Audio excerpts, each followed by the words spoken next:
Hi, everybody. Welcome back to Project Overflow. Thank you so much for being here. We really appreciate it for those of you who have been following us and watching, and those of you who have feedback and contacted us, our friends personally, who have contacted us to say, you're really enjoying this series. Please put the comments down in the description, in the comment box, okay, so that others will also see your comments. Okay, if you've got questions, don't forget put them in. If you've got maybe ideas that are differing to us or things that you want to add, also do put them in because that will help us grow this as a community that will be able to answer your questions better or be able to understand where you're coming from better. All right, so don't forget to like and subscribe and also turn on the notification button so that you know whenever we come back. All right, so we are actually talking about the hit series now that is on Netflix called The Squid Game. And we started the first episode talking about two very important points that we feel that we are learning. And, there are many more points that that we are actually learning, and we would like to share those with you as especially when we're talking about something like watching a movie or watching a series. I think all of us watch, a lot of TV, maybe too much. I don't know, and a lot of times we actually take it as entertainment. But unfortunately, if we're not thinking through it after watching it, then it just is literally entertainment. And then after a while, we'll be contained in watching and keep watching, because we subscribe to it, and so we keep watching, but we're not actually getting anything out of there, right? So I really got a lot out from this series, and we like to continue down that track of talking about the 9 items that we actually learned from this series. Okay, so the next one is actually that we left off the last one because of time. We want to talk about it. Always be kind to people.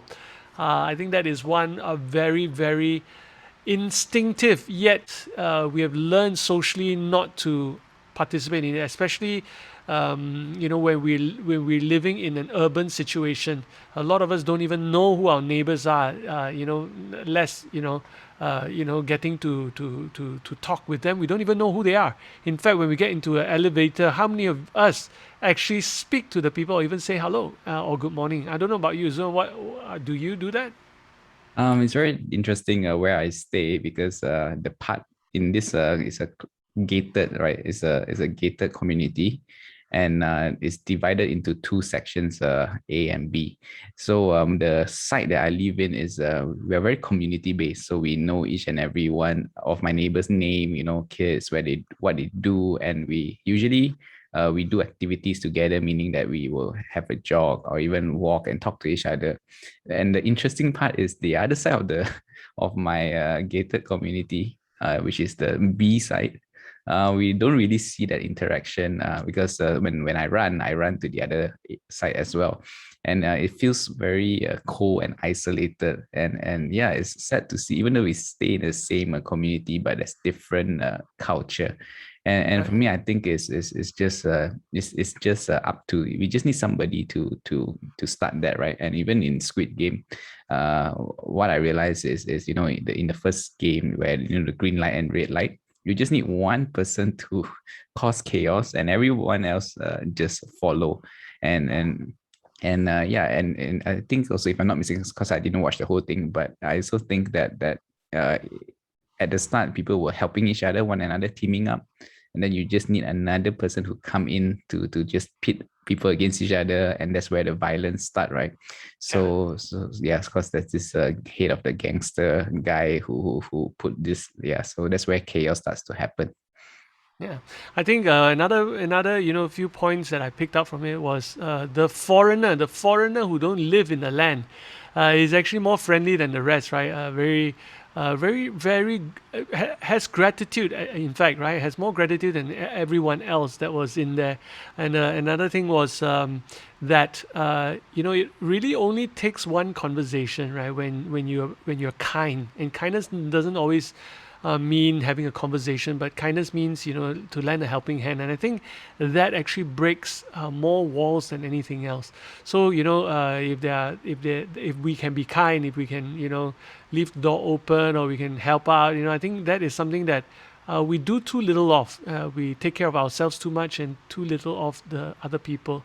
And in fact, we talk about that in what we do. We actually run another group called Kingdom Investors, and we talk about how everyone should prosper, and that's, I think, something that Too many people live that out, that when you're doing a deal, we always want the best deal for ourselves. In fact, if the shop owner forgot or changed, had given us too much change, some of us will take it and say, wow, today, I'm so lucky, or whatever, I've got extra money. But we don't think about the other side, whereby the person, probably the cashier, probably needs to pay for the mistake that they made, and so on and so forth, that will take income out of their pockets. So yeah, be kind with one another. So that actually leads us to the next thing that we learn, which is greed makes a man blind. I for one thing, that is so true, right? Just think about us being in an office situation or in a work situation, where everybody is taking care of number one, which is ourselves, right? We want to get the next job, we want to get the next promotion, we want to get the next commendation from the bosses. And so what do we do, that that is kind? Actually, I don't, when I was working in a corporate, really there was very, very little kindness. I don't know, what about you, Zuen? What's your experience? I for me is when I saw this, the key point is actually one of the episodes that we covered in Project Overflow, which we talk about the love of money, right? Which is greed is the root of Yeah, all evil, and definitely not just in the office or in the game, Squid Game. Also, we see greed happening all the time. yeah. Yeah, it makes people do evil things. Yeah, so that's what I got from this point. Yeah, but I mean, the motivation of greed, right, make people not just take advantage of each other, but actually to a point of killing one another off, right? I think that is something, I don't know, if we really reflect, do we actually do that in our competitiveness, right, to win? What do we do to the people beside us, right? So, I think of an example where we're doing a triathlon or whatever that we do, and how we aim to finish in a timing that we want to. And then if somebody falls down, do you slow down to help the person? What difference does it make? You're not going for podium or anything like that, but still it becomes an instinct, right? So Mm, let's talk about the next one very quickly, right? Money is not everything. Is that true? obviously, it's very true. Yeah, maybe share some of your insights, Zven. Um, to cover like just now, so money is not everything, and greed makes a man blind. I think the whole reason, like reflecting on how people end up there in the first place or raking up so much debt, is actually greed and chasing money. And when we do that, we lost everything and even lost our moral conduct, and that's why we end up there. We do everything it takes now to fix that problem, right? In the first place. And money is not everything, and because yeah, I watched till the end. The yeah, spoiler, meaning that the people who run this, they are very rich, and yet they live a life that is so empty. That's so Yeah. empty. So I do, yeah, I wouldn't spoil too much, but that is the conclusion when I got. You There's two extremes. One extreme is the people who don't have money, and the other extreme is people have too much money and don't have to worry about anything, but yet they still have this emptiness that worldly materials cannot fill.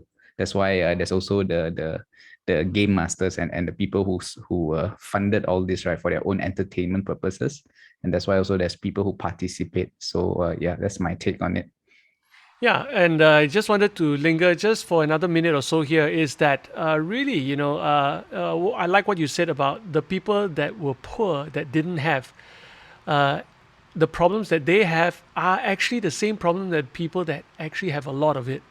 Yeah, and so those, because they have trained themselves to learn how to make this money off others.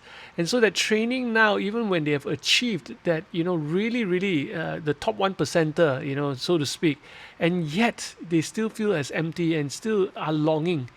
And that's the reality of life, right? So that's something to really, really think about. All right, guys. So that's all the time we have for this episode, talking about the Squid Game and about money. And we hope to see you in the next episode, where we deal with a little bit more specific things within money. And we hope to see you then. All right. So don't forget to like and subscribe. Turn on the notification button so that you know when the next episode is. We'll see you in the next episode. Bye bye.